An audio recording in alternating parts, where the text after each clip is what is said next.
qu'elle dit, je le comprends. Pourquoi? Parce qu'à un moment, qu'est-ce qu'elle fait? 95% de son temps, elle peut porter le voile. Lorsqu'elle se rend, et pardonnez-moi, en France, on peut tenir le type de discours que je vais tenir là, et heureusement. Lorsque vous vous rendez, en ce moment il fait beau, dans les différents parcs le week-end. Moi j'étais le week-end dernier, dans le parc. Eh bien, désolé, je me croyais en République islamique de Mauritanie. Parce qu'il y avait absolument énormément de gens qui portaient le voile. Je suis désolé de vous dire que ça me dérange.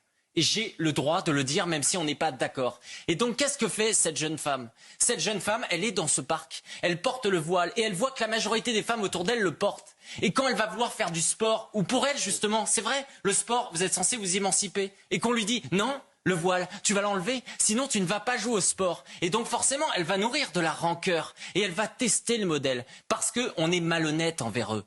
On leur fait croire justement qu'on pourrait demain être 20 millions de musulmans en France qui porteraient le voile, qu'on va leur financer des mosquées, pourquoi pas des minarets demain. Et un jour on leur dit non, pas dans le sport, pas à l'école, ta mère va pas pouvoir aller chercher ta jeune fille. Et ce que je veux vous dire par là, c'est qu'en fait si on n'est pas fort sur les sorties scolaires, pas la chercher. Oui, mais qu'est-ce qu'ils vous disent aujourd'hui? Qu'est-ce que Nathan vous me dira tout à l'heure? C'est que déjà, alors qu'on a du mal aujourd'hui à avoir des surveillants, vous croyez qu'on va pouvoir trouver des gens qui vont remplacer ces femmes?